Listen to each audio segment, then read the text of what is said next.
नमस्कार दोस्तों, स्वागत है आपका ठकुरेला स्टडीज के इस कार्यक्रम पर, जहां पर कि हम अध्ययन करेंगे अग्निपथ स्कीम के बारे में।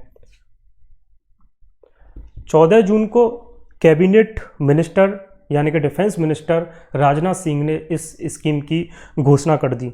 उसी के और तत्काल प्रभाव से यह योजना लागू हो जाती है और इसके परिणाम स्वरूप देश के अधिकांश हिस्सों में हमें आंदोलन भी देखने को मिलते हैं।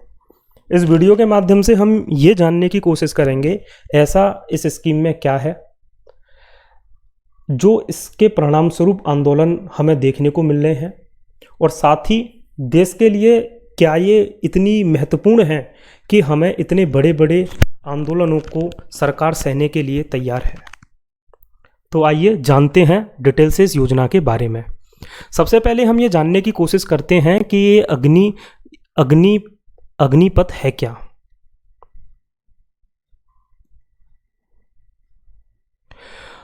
अग्निपथ एक प्रकार से रिक्रूटमेंट सिस्टम है। ये भर्ती की योजना है जहां पर कि हम जो तीनों सर्विसेज हैं उन तीनों सर्विसेज यानी कि थल सेना, जल सेना और वायु सेना, तीनों ही सर्विसेज के जवानों को भर्ती किया जाएगा। और ये जो भर्ती किए गए जवान होंगे उन्हें अग्निवीर कहा जाएगा।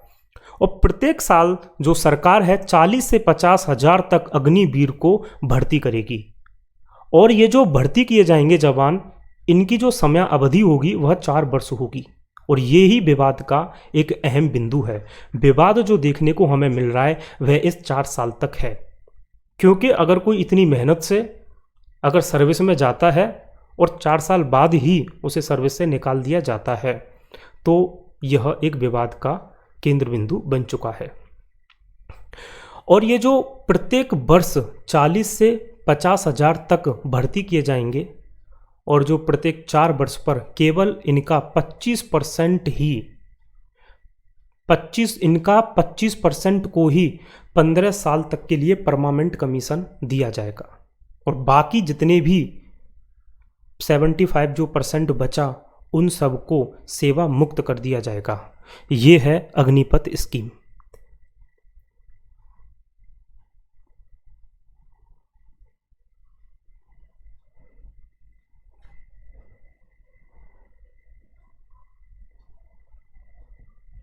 अब जानते हैं इसके मानकों को। ऐसे कौन से मापदंड हैं जिनके माध्यम से कौन कौन इसमें एलिजिबल होगा। 17.5 साल से लेकर के 21 वर्ष तक के ही युवा इसमें अप्लाई कर सकते हैं। अगर ये जो 21 वर्ष देखा जाए ये बहुत कम है।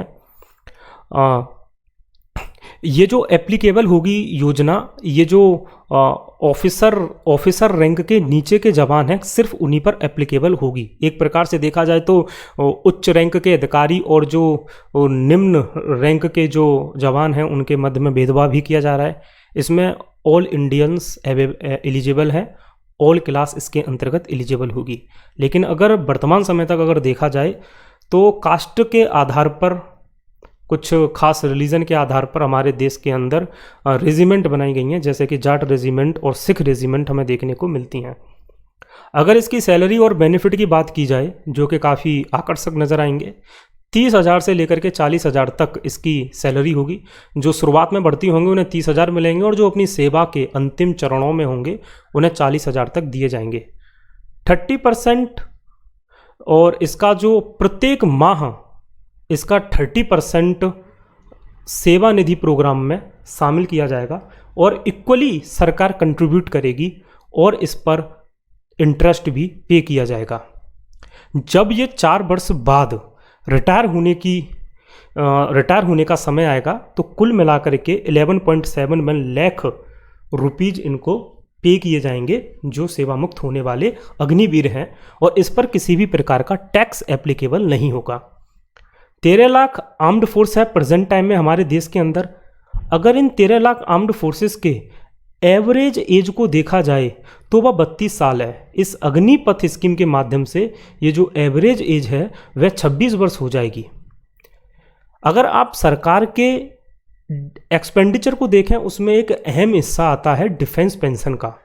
इसके माध्यम से चूँकि 4 साल बाद कोई पेंशन नहीं दी जाएगी तो सरकार के ऊपर जो पेंशन का बोझ है उसमें भी कमी देखने को मिलेगी। क्योंकि 4 साल बाद छटनी की जाएगी, केवल 25% को ही परमानेंट कमीशन दिया जाएगा। तो ये साफ जाहिर कर देता है कि इससे स्किल्ड जो आर्म्ड फोर्स है उसमें वृद्धि होने वाली है। सरकार ने इस योजना के अंतर्गत 45 लाख का जीवन बीमा की राशि रखी है, जो अपने आप में काफ़ी अहम नज़र आती है। जो भी अग्निवीर सेवा के दौरान शहीद हो जाते हैं उन्हें 1 करोड़ रुपए तक की राशि दी जाएगी, जो कि बहुत अधिक है। अगर हम इसके कंसर्न की बात करें, ऐसी कौन सी चिंताएं हैं जिनके परिणाम स्वरूप हमें आंदोलन देखने को मिल रहे हैं। अगर कोई भी जवान सेना में भर्ती होता है तो 4 साल बाद क्या वह उतना सक्षम होगा कि दूसरे रोजगार की तरफ जा सकता है? क्या 4 साल तक वो अपने रोजगार में इतना डूब जाएगा कि वह शायद कोई दूसरा रोजगार नहीं कर पाए? तो ये एक काफ़ी रिलायबल फैक्ट है जिसके आधार पर आंदोलन होना चाहिए। और एक जो 6 माह तक जो शॉर्ट ट्रेनिंग का पीरियड है, ये एक चिंता को पैदा कर देता है। क्या ये काफ़ी है? क्या 6 माह में ही ट्रेनिंग के पश्चात हमारे जवान उतने सक्षम हो जाएंगे कि वो जल, थल और वायु सेना के माध्यम से देश की सुरक्षा कर पाएं? क्या ये चिंताओं को पैदा नहीं करता? चलिए अब हम ये जानते हैं कि दुनिया भर के ऐसे कितने देश हैं जो इस प्रकार की पद्धति से काम करते हैं। तो अमेरिका के अंदर एक सिस्टम है वॉलंटरी टूर ड्यूटी। इसके माध्यम से अमेरिका क्या करता है, 6 से 9 माह तक के लिए जवानों की भर्ती करता है और कभी कभी 12 माह तक करता है, या फिर ये डिपेंड करता है उनके डिपार्टमेंट या मिलिट्री नीड्स के ऊपर कि उन्हें कब तक के लिए जवान चाहिए। एक प्रकार से देखा जाए तो ये तो एक वॉलंटरी सिस्टम है। और इजराइल, नॉर्वे, नॉर्थ कोरिया और स्वीडन भी इसी पैटर्न को फॉलो करता है। तो धन्यवाद आप सभी का।